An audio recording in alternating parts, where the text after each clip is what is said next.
Assalamualaikum warahmatullahi wabarakatuh. Perkenalkan saya Salsa Karima Putri, NRP 082008, yang pada kesempatan kali ini akan menyampaikan beberapa kasus pelanggaran pemanfaatan ruang yang terjadi di beberapa daerah di Indonesia.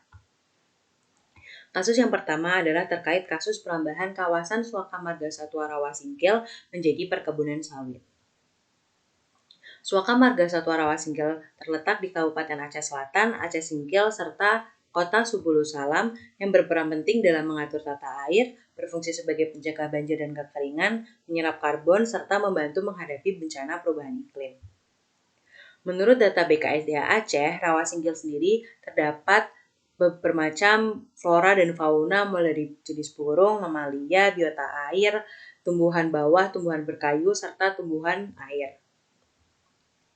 Suaka Marga Satwa Rawasingkil telah ditetapkan melalui SK Menteri Kehutanan Nomor 166 Tahun 1997 dengan luas 102.500 hektar. Namun, luasan tersebut telah diubah melalui Surat Keputusan Nomor 103 Tahun 2015 menjadi 81.802 hektar. Permasalahan pada kawasan konservasi Suaka Marga Satwa Rawasingkil bermula pada tahun 2021 yang ditemukan pembukaan lahan gambut dengan cara dibakar untuk ditanami sawit. Hasil pemotretan udara, hamparan pembukaan baru mencapai sekitar 50 hektar.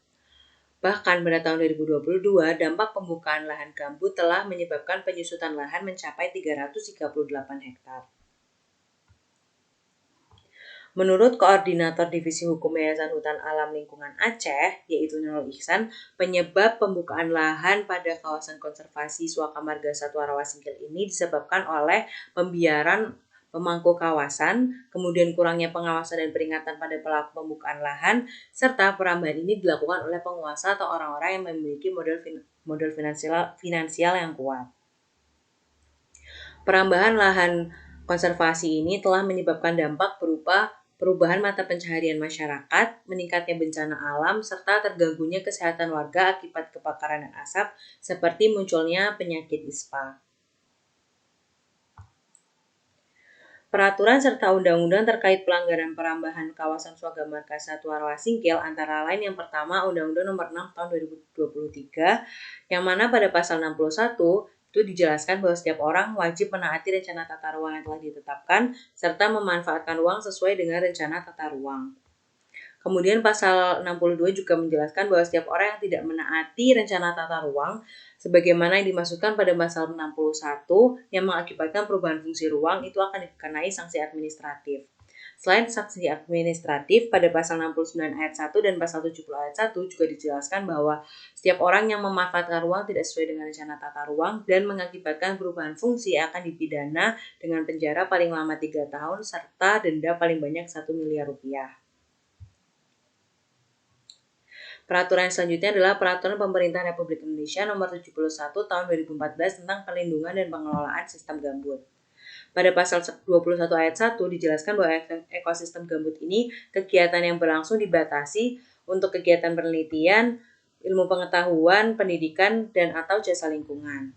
Kemudian di pasal 26 dijelaskan juga bahwa setiap orang dilarang untuk membuka lahan di ekosistem gambut dengan fungsi lindung serta membakar lahan gambut. Pada pasal 41 dijelaskan bahwa setiap orang yang melanggar akan dikenai paksaan pemerintah. Paksaan pemerintah ini dijelaskan pada pasal 40 ayat 3, yaitu meliputi penghentian, pemindahan, penutupan saluran drainase, pembongkaran, penyitaan barang atau alat yang berpotensi menimbulkan pelanggaran, penghentian sementara seluruh kegiatan, dan atau tindakan lain yang bertujuan untuk menghentikan pelanggaran dan tindakan memulihkan fungsi lingkungan hidup. Dari permasalahan perambahan konservasi kawasan Suaka Marga Rawasingkil itu dirumuskan solusi yang pertama patroli polisi kehutanan BKSDA Aceh untuk membantu mematroli kawasan Suaka Marga Satwa Rawasingkil agar terhindar dari orang oknum-oknum yang akan melakukan pelanggaran. Yang kedua adalah penegasan sanksi administratif maupun pidana oleh pihak BKSDA terhadap pelaku pembukaan lahan gambut apalagi yang dilakukan secara liar dengan cara dibakar. Dan yang terakhir adalah areal yang telah dirambah harus dikembalikan fungsinya, bisa melalui restorasi dengan penggantian tanaman sawit dengan tanaman hutan. Kasus selanjutnya adalah pendirian bangunan liar di bantaran Sungai Deli. Kasus ini menimbulkan pertanyaan apakah penyebab adanya pendirian bangunan liar di kawasan bantaran Sungai Deli. Yang pertama, pada bulan Januari 2023 itu terjadi aktivitas pendidikan bangunan di jalur hijau bantaran Sungai Deli di lingkungan 12 Kelurahan Silalas, Kecamatan Medan Barat. Pendirian bangunan di bantaran Sungai Deli ini berupa rumah semi permanen yang diketahui dilakukan oleh warga yang rumahnya digusur dari lahan PT Kereta Api Indonesia atau KAI yang ada di Jalan Percukaian, Kecamatan Medan Barat. Menurut salah satu warga, pendirian rumah di bantaran Sungai Deli ini dilakukan tanpa izin dan tidak memenuhi syarat izin mendirikan bangunan yang ditetapkan oleh pemerintah Kota Medan.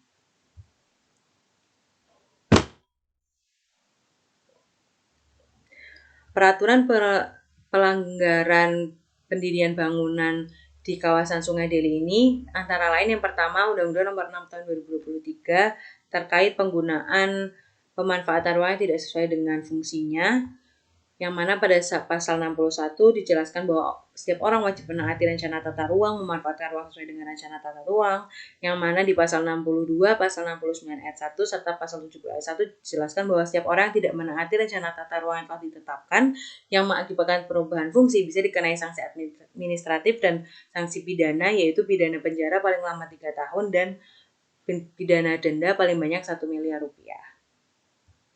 Selain itu, juga Perda Nomor 10 Tahun 2021 tentang ketentraman dan ketertiban umum, di mana pasal 14 dijelaskan bahwa setiap orang atau badan dilarang mendirikan bangunan di pinggir sungai dan bertempat tinggal di pinggir sungai. Pasal 17 juga menjelaskan bahwa setiap orang atau badan dilarang mendirikan bangunan tanpa izin atau menyimpang dari izin. Peraturan selanjutnya adalah Peraturan Menteri Pekerjaan Umum dan Perumahan Rakyat Nomor 28 Tahun 2015 tentang penetapan garis sempadan sungai dan garis sempadan danau. Pada pasal 22 dijelaskan bahwa sempadan sungai terdapat tanggul untuk kepentingan pengendalian banjir. Perlindungan badan tanggul dilakukan dengan larangan mendirikan bangunan.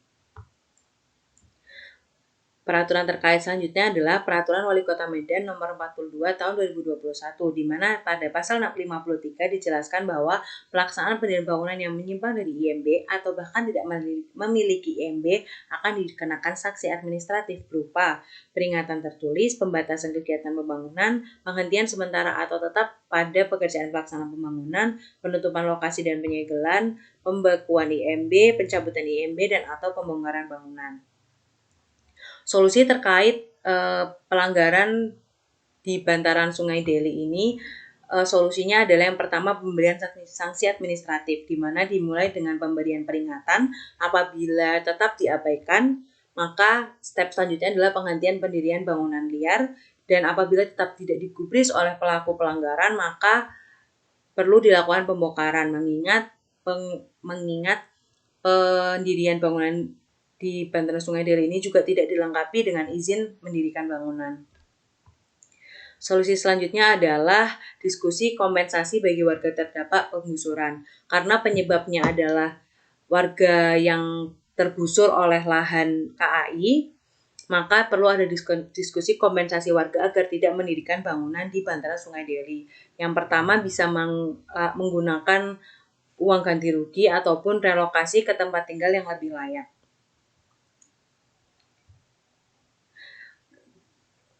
Kasus-kasus ini berasal dari sumber referensi berikut.